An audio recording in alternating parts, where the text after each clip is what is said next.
Hey everybody, welcome to AP Government and Politics with Mrs. Hometh. I am so excited because this year we are going to go on an adventure where we learn all about our government, its history, and ultimately how it affects you and I as citizens in this democracy. So this first chapter we're going to explore is called The Study of American Government, and it is sort of a hodgepodge of all kinds of different things, lots of vocab that is going to be important to know before we get into more of the content in the coming weeks and months. So it might feel a little pieced together, and that's okay. We're going to put that puzzle together throughout the year here. And please, as you go through any of these notes videos, if you have questions, add them to your note packets, bring them to me. I want to make sure that you are connecting with this content. So first, I just want to point out a really great resource for you. We cannot deep dive into everything throughout this year. So if there's topics that we don't get to that you want to explore more, or you simply want to use this as a review tool, Crash Course has an entire series dedicated to the content of AP Government and Politics. So please look them up. I know it can be a little cringy at times, but there is lots of great stuff there. Another recommendation is Heimler's History. He also has a lot of great AP Gov centered videos. So please use these resources throughout the year to help you better understand the content. With any of our notes, we're going to start with some general learning targets, and those are going to be on the top of your note packet. And those are the big ideas that we'll be trying to address throughout the unit. And so today we're going to talk a little bit about how politics drives democracy. What is politics? What are politics? Is that plural? I don't know. And how does it impact our democracy and our world? We'll look at how political power is distributed, how it might be distributed, and then ultimately we're going to focus on who governs and to what ends. Essentially, where does their power end? Where does their impact end? And so that's going to be a theme sort of through every chapter that we talk about this year. And then we're going to talk a little bit about policy issues and how we approach them differently depending on who's involved and who the policy impacts. So let's start with sort of a thinking exercise. First, I'm going to give you a definition for the word issue or issues. An issue is a real or apparent conflict between individuals and their interests, their ideas, or their beliefs. And so knowing that definition, can you take a few minutes to think about what are some examples of issues? What are 3 to 4 issues that are present in the United States today? And then once you've come up with that list, think about our history and what you know. Many of you, you've all taken a US history course. You have some idea of US history. And so have these issues changed significantly over the course of our history? And yes or no, why or why not? And maybe provide some examples in your discussion of that. Now, pause it here. Once you've done that, play me back. So, let's talk a little bit about some of the issues. Some of the issues that I frequently hear discussed in politics and the world today include things like the economy, unemployment, inflation, right? All of those are sort of tied together. Lots of talk in modern politics about the issue of immigration and race relations and police power, right? So we'll touch on some of those things. Healthcare has been a sort of constant point of discussion at least in the world of politics that I know, right? Dissatisfaction with government. And talk a little bit about, do we trust the people that are in charge to lead us? Do we think they're doing a good job? right? Do we feel that our government adequately represents us? We've had discussions about terrorism, right? Maybe a little bit more in the rearview mirror, but still a point of contention.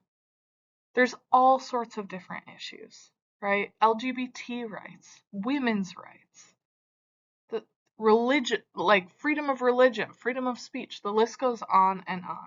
These are things we continue to discuss. And I think the issues have changed and they have not, right? Like if we look at a bird's eye view of something like healthcare, were we discussing universal healthcare 200 years ago? No, not really. But we were discussing healthcare issues. We were talking about pandemics. We were talking about the role of government involvement in preventing disease. Just the conversation has changed, right? It's a little different, but the bird's eye view, the big issue is kind of the same. We could say the same about issues with the economy, poverty. We found ourselves in a debt crisis really early on in this republic. And so those issues have been present throughout time, but they've looked different, right? They've looked different. Maybe the bird's eye view of things like women's rights and LGBT rights and race relations all sort of fit under this umbrella of civil rights. And that whole idea dates itself back to the Declaration of Independence, and even before US history, you know, thinkers that were writing about these things years ahead of Thomas Jefferson writing it in the Declaration of Independence, that all men are created equal. So some of these things are new, and certainly how we discuss them and the level of government involvement in these issues is new. But at the bird's eye view, a lot of it remains the same. So then I have to give a quick plug for one of my favorite TV shows, Scandal. And Scandal is a show about politics, really. And so what are politics? Okay, politics are just the activity by which issues are either agitated, like made worse, or resolved, settled, right? And there's many different ways to do that. So there's 5 that your textbook talks about. The first that I'm going to talk about here is persuasion. Okay, persuasion. So persuasion, I'm going to try and tell you what the benefit is. So if the issue to me is healthcare, then maybe my proposal is some sort of healthcare legislation. But I can't get that proposal through alone. So I need to convince those around me who are also lawmakers, who are also engaged in the process, that there are benefits to this bill, that we need to push this through because the benefits are far greater than the costs. So that's persuasion. Okay. We all try and do that to get our friends on board with ideas, so on and so forth. The next we have is maybe the less pretty view of politics, and that is force. And I don't think, I think we're past the age-old senators beating each other on the Senate floor that sort of happened in the Civil War era, but I could be wrong. Nonetheless, I think force is different in today's day and age of politics, but force is about getting people to comply because they're maybe fearful of something, right? And so maybe we use force through campaign dollars, right? Through saying, we funded your first campaign. If you don't support this issue, then we're going to pull it back, right? And maybe you won't have as much electoral success, right? It's sort of I think of the slimy deals that happen behind closed doors that force people into perhaps voting a way that they wouldn't have had there not been something like this on the line for them. Next, we have negotiation. And negotiation is sort of a 2-part process. 1, we're going to discuss the issues, we're going to discuss where we're at on the issues, and ultimately the sort of crux of negotiation is that you come up with a compromise, that both sides can agree to something. And sometimes it's Democrats and Republicans agreeing with each other about a certain bill, but sometimes it's members within their own party. The Republican leadership getting other Republicans on board with the president's agenda, right? Or things like that. More moderate Republicans versus more right-wing Republicans, or more liberal Democrats versus more moderate Democrats, right? So this negotiation can happen at multiple levels. Then we have discussion. Discussion is just that. We're discussing the issue, but it doesn't usually resolve in compromise. And so we might see discussion of the issue from party leaders who know they already have the votes, and they use discussion as a way to inform the American people about the issue and their view on the issue and how they seem to want to approach the issue, right? Those sorts of things. And then the last is argument. And I think generally of argument as like a formalized argument. So in Congress, an argument might look like someone going down to the House or Senate floor and laying out their point of view on the issue, trying to convince other senators and representatives to maybe get on their side without doing this face-to-face compromising, negotiating process. They're just kind of laying out, I think of argument as a persuasive speech, if you will. So 3 more vocab words here before we start to kind of bring some of these things together. So first we have power. And power is the ability to get one person to comply with another person's wishes. So if I ask you as your teacher to put your iPads away and you do it, no questions asked, then I have some power in that scenario, right? I got you to comply with my wishes. Now, I would argue that I have some authority. Authority is rightful power, okay? And rightful power, it varies from time to time who we think has rightful power, right? It varies from country to country. So some countries might think a king has authority. Some countries might think it's their prime minister that has more authority, or maybe a rebellion group, right? Like in our early age as colonies, before we're even a country, there's a lot of people that believe that it's the rebellion that has authority that can lead the country forward and have some power. It's not the king anymore. The king doesn't have authority in their view.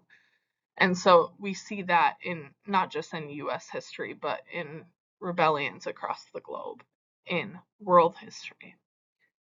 And then legitimacy is political authority that's conferred by some sort of document. So maybe it's the law, maybe it's the Constitution, you know.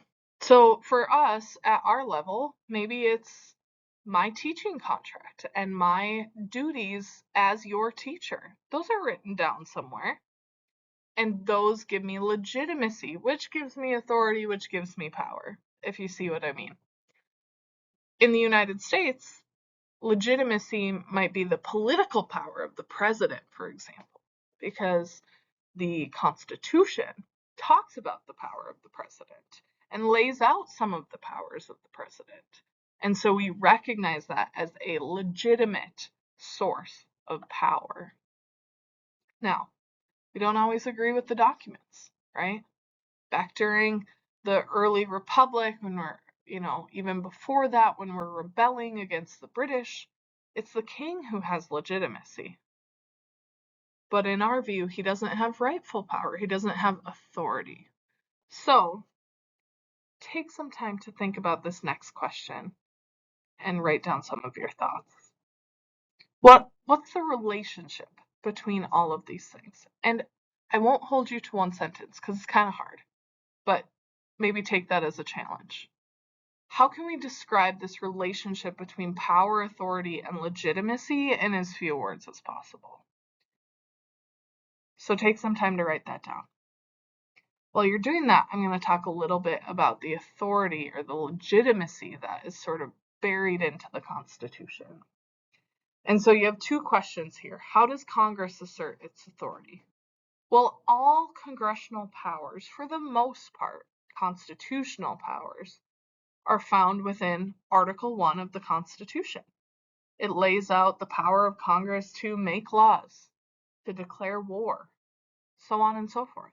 We call these formal powers, and they're found in Article 1 of the Constitution.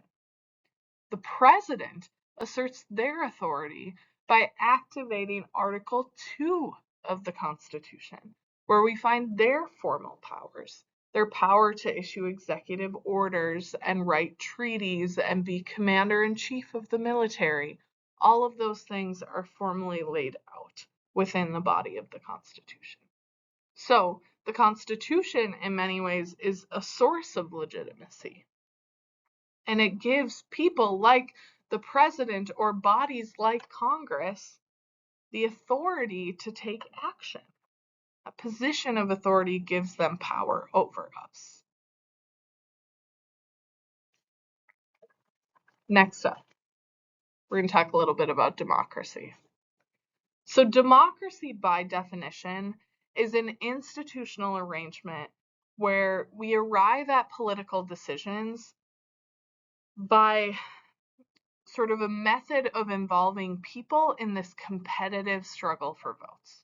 That's the longhand definition of democracy. But democracy really at its basic level is rule by the people. And democracy has its pros and cons, and there's different versions of democracy. And so the first version we're going to talk about is a direct or peer democracy. And in a direct or peer democracy, we all vote on policy. We all vote on everything. Okay? Ancient Greece had a direct or peer democracy where every citizen had a vote. Now, citizen, put that in parentheses or, quotes, because citizens were landowning men. Not truly everyone had power. And that brings me to one of the challenges of democracy, which is that democracy has been said to be like two wolves and a sheep deciding what's for dinner. Well, the two wolves are in the majority, and so chances are they might choose the sheep for dinner. And so one of the problems with democracy is sort of this mob mentality that the majority can trample the rights of the minority. And so if we want democracy to work, we need to somehow safeguard the rights of the minority. And we do that through things like the Bill of Rights, right? The First Amendment isn't in place so that you can, go talk about popular issues. It's in place for the people that are in the minority, that might be scared to speak out about certain issues, that might be scared of retribution for their opinions on those things. Then we have a republic or an indirect democracy. And this is what we have in the United States. And in an indirect democracy, we select people to go vote on policy for us. So instead of voting on a healthcare bill myself, I vote for someone, a person, who will then go vote on that healthcare bill. So it's indirect. There's sort of a middleman, right? We also call this a republic or a representative democracy. All three terms interchangeable because why would we make it easy, right? So based on that, there's a few theories that we are going to look at when it comes to who holds power within our republic. And there's 5 main theories we're going to discuss. All right, theory number 1, majoritarian democracy. This argues that our republic needs to use more direct democracy, that the people need to be more involved. And there's certainly pros and cons to that. Think about that a little bit as I go through and talk about this slide. So we don't see a lot of majoritarian democracy at the federal level of government. It's not super feasible in a lot of ways, but we do see a lot of examples at the state level. And so one example is in a number of states you have a recall, and a recall is an election to unelect a government official. So you elect them in November, you don't like what they're up to in February, you can petition for a recall election. It gets them out of office sooner. So some states use something like that. We don't in North Dakota. We do have referendums. Referendums are legislation that's put on the ballot for the voters to approve or vote down. So they might be passed by the state legislature and then they go to the voters. And we sometimes call this a people's veto. Now, we only use referendums in North Dakota for constitutional measures. So if the legislature decides they want to change the Constitution, they vote on it first, then it goes to us and we vote on it. If we vote yes on it, the constitutional change goes into place. If we vote no, we vetoed it and it doesn't go into place. And then we have initiatives. And initiatives are kind of like a referendum, but the legislature never votes on them. They're placed on the ballot by the people through a petition process. So we call these measures in North Dakota. So we've used measures to, say, legalize the medicinal use of marijuana, or to put term limits into place. So lots of times initiatives or measures are used when we feel that our legislature isn't really bending to our will, if that makes sense. Now, in California, there's a piece in your textbook that talks about this, talks about propositions or props. Props in California are what they call referendums. And so it's kind of like a people's veto. And they require propositions on a lot more than what we use them for in North Dakota. And so the question is, does it draw out the process? Does it make the governing process take so much more time and cost so much more money because elections are not cheap? And kind of what's the cost benefit analysis of that? So you can go read about that a little bit more if you'd like. All right, guys. So next we have pluralism. And in pluralism, we say that many groups are competing in an attempt to influence government policy. So maybe we don't have a bunch of power as a single person, but if we group up with like-minded people, we can have true influence on this policy that we care about. And so pretend the Death Star here is a healthcare bill. Right? I've used that example, so we'll just kind of stick with that. And let's think about some of the groups that would be involved and interested in that position, right?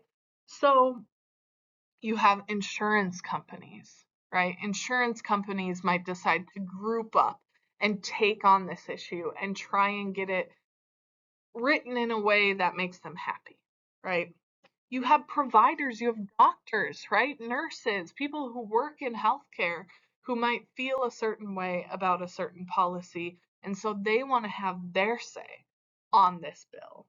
And then you have patients, right? You have people like you and I who want to influence this, and maybe in different ways, right? Maybe we want different things out of this. So we might group up with other patients and citizens who are like-minded as us on this issue, all in an attempt to influence this one issue. And hopefully, you would hope that we come to a compromise and we end up with a bill that is really good for everybody involved as best as we can. Now, we're going to come back to that idea of pluralism in just a little bit. But first, I want to talk about elitism. And elitism is essentially government made of the rich and powerful, ran by the rich and powerful, and for the rich and powerful. And so you have a government that's dominated by a few top leaders. You might have people that are outside the government that have a lot of influence on it. You saw plenty of discussion about this early in President Trump's term when Elon Musk was involved as sort of a pseudo government employee. You had a lot of discussion about billionaires and their impact on our government. Do they have more power than you and I do? Right? And that's the elite theory. The government doesn't work for us, it works for them. Okay? Now, I said we'd get back to pluralism. And pluralism can be really good. Every party can be involved in this discussion, and you can end up with a really good bill that meets the needs of lots of different groups. But it can also totally go awry. And so the comparison here I'm going to make is to grocery shopping with my toddlers, which is, you know, if I want to be on a budget and I want to give them healthy meals, grocery shopping with them is nightmare number one, right? So the idea here is that it's the parents' job to provide good meals for their kids. But what if the kids have more power than the parents? Okay, in this scenario, you can see the parents are the government, the good meals is the good policy, and the interest groups are the kids.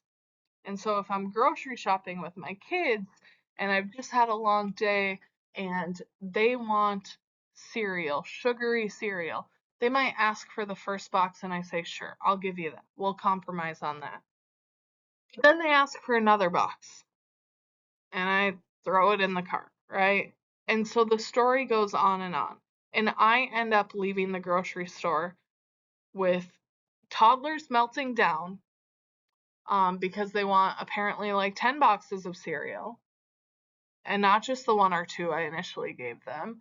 And I just want to get out there and I have no control, so I just give them what they want and leave, right? That's the idea. And in hyperpluralism, you end up with bad policy. You don't end up with nutritious meals. You end up with bad policy. And then finally, we have the bureaucratic view, which is the idea that it's not actually the people that we vote for that have power, but it is the people that are appointed to powerful positions in government that actually have control. And so the bureaucracy today is sort of the administrative structure of the president.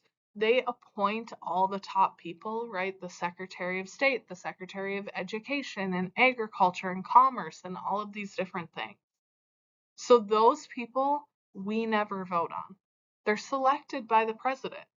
So the question is, do those bureaucratic employees have more power than the people that we actually elect?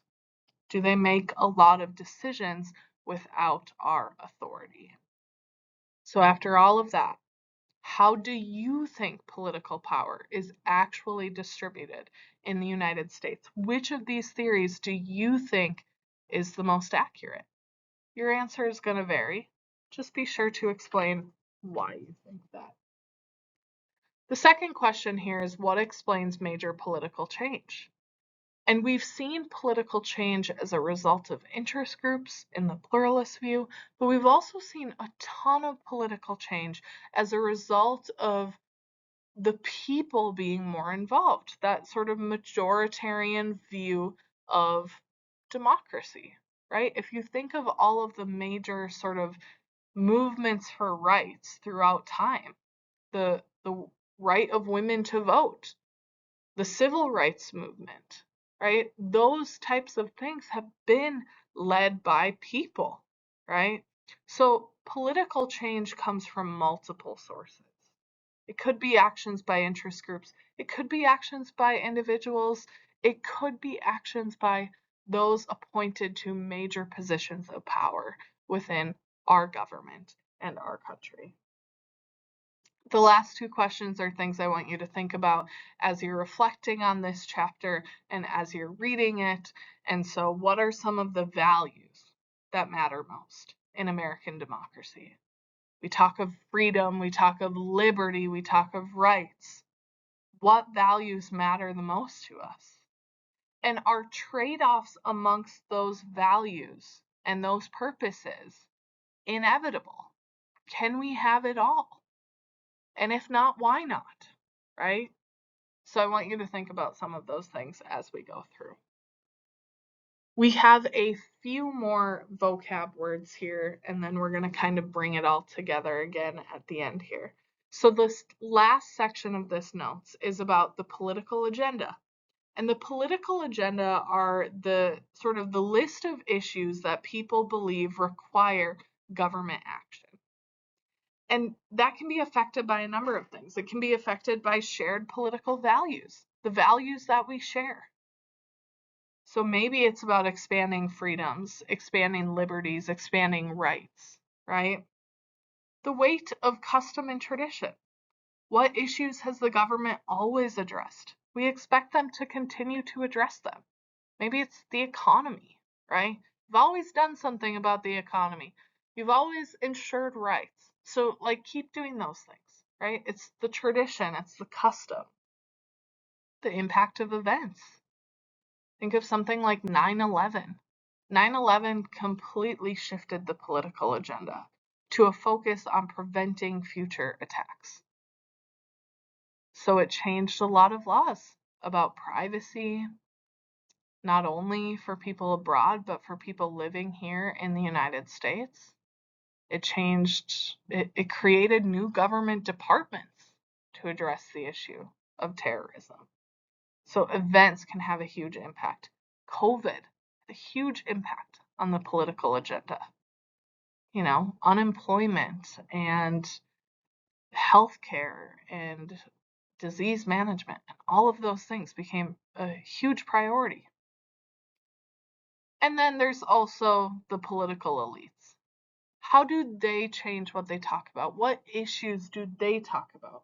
Ultimately, they have the airtime, and the issues that they talk about ultimately get in our heads and make us think, how could we add that to the political agenda if it's something that we support? So this next piece is who influences it then? And I mentioned elites, right? I mentioned that. So that's sort of a side piece. But then there's other pieces or groups that impact the political agenda.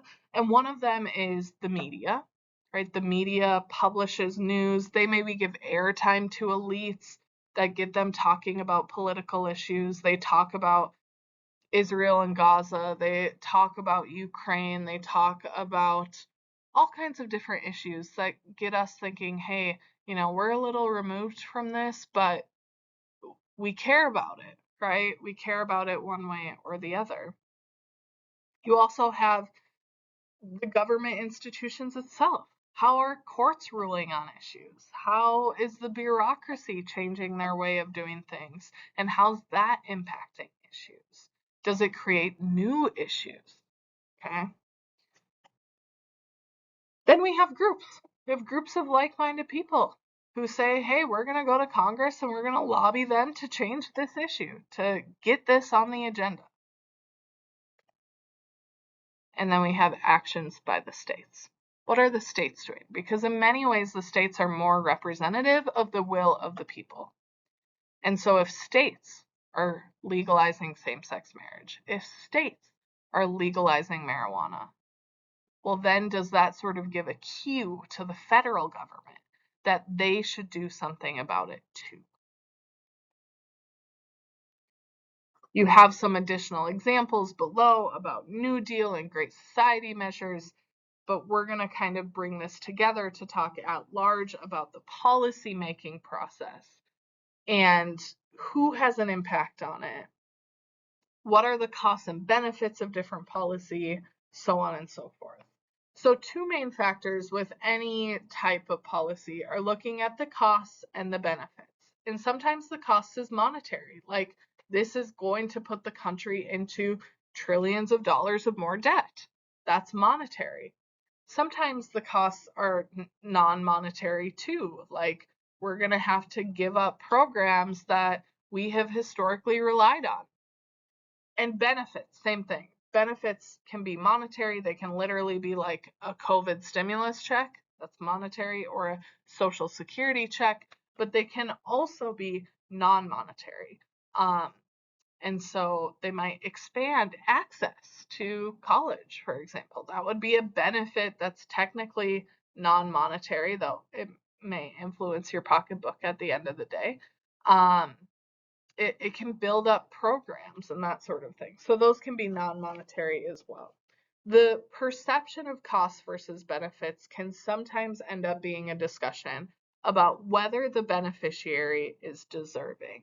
And so if you look at something like the recent Republican tax bill and spending bill, the big beautiful bill is what it was named, are the people that receive the majority of the benefits in that bill deserving of those benefits? And there's different perceptions on that. So it lots of times becomes a discussion about who's taking on the costs and who deserves the benefit. Now, that being said, the simple theory of politics is that, well, should costs and benefits of policy always be widely distributed? Should they, have an impact on everyone? And so something like the interstate highway system impacts everybody. Income tax impacts everybody. Social Security impacts everybody. The costs and the benefits are widely distributed. But then there's also issues where we have narrow distribution. And one example might be like farm subsidies. I don't run a family farm, so I'm never going to get a check from the government for farm subsidies to help offset my costs. I won't receive that. But maybe I will receive something on the tail end of that, like family farms will be able to continue to operate, and so therefore we are able to continue to feed the people who live here, and certainly that's a benefit, but it might not be one that I recognize right away. So based on that lens, there's 4 types of politics. And so majoritarian politics, we have distributed benefits and distributed costs. That means everybody pays, everybody benefits. And ultimately, that's going to be major social programs like Social Security, for example. The problem sometimes is you end up with a free rider, someone who hops on the bus and doesn't pay their fare, right? People who don't maybe pay their fair share in the process. They weren't employed for many years, so they didn't contribute as much to the Social Security fund, things like that. Then you have interest group politics. And interest group politics are usually involving organized interest groups, and they're asking for concentrated benefits, concentrated costs. So this is a policy that is really only going to impact us. So maybe it's a union group saying we want new regulations that will affect layoff notifications. We want to make sure that our union members get more of a heads up if the company is laying them off. Well, that doesn't cost anyone much money, and it doesn't have an impact on a lot of people, but it has an impact on union members. So narrow distribution, narrow costs. Then you have client politics. Client politics, you have concentrated benefits, distributed costs. We oftentimes call this pork barrel legislation or log rolling. We're going to trade favors. We're going to benefit our constituency, right? So we're going to increase funding for the Department of Transportation, and everyone's going to pay that cost within their income tax. But we're going to give the money to building this dam in Fargo, North Dakota. Well, not everyone's going to benefit from it, right? People local will, but not everyone will. And everyone paid the cost. So we call that client politics. And then we have entrepreneurial politics. In entrepreneurial politics, you have distributed benefits, concentrated costs. So low cost that impacts everyone. And lots of times you have policy entrepreneurs. You have people like Ralph Nader. Years ago, he was sort of the guru of the consumer protection movement in environmental protection regulations. And so he spent a lot of his own money advocating to government to get some environmental regulations on the book. So he was spending the money, right? Concentrated costs. But the environmental regulations that come out of some of his actions have a far broader impact. So that's entrepreneurial politics. All right, so last up, we have a quick discussion on policy dynamics. Now, depending on the issue, whether it's healthcare or terrorism or the economy, issues can remain stable for a really, really long time. They can go unaddressed. We can maintain the current policy we've used for years. They can change slowly or they can change almost overnight. It really depends on the issue. So the example I give is the issue of terrorism. Well, it essentially changed overnight after 9/11 happened. It popped up out of nowhere and then it became a major focus of policy discussions. So it really depends. There's no typical path for any policy. Now, most major pieces of social legislation reflect majoritarian politics. You and I all take on the cost, but we also all benefit. And we oftentimes are more involved in getting that legislation pushed through in the first place.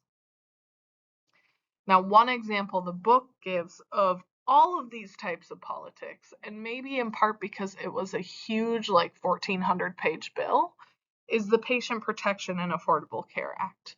And that bill, also known as Obamacare, like I said, was huge. And there are elements of it that are representative of every single type of politics that we talked about, right? People are involved. It is a costly bill, but it impacts a lot of people. And then it has specifics that only impact really small groups and that sort of thing. So it's a very dynamic piece of legislation that really impacts all of these things. So more on policy as we come through the rest of the units here, but that's our brief introduction. Brief. So sorry. We're at about 45 minutes, but that is chapter 1. Please, if you have any questions, concerns, things you want me to expand on, so on and so forth, find me, let me know, and have a great rest of your day.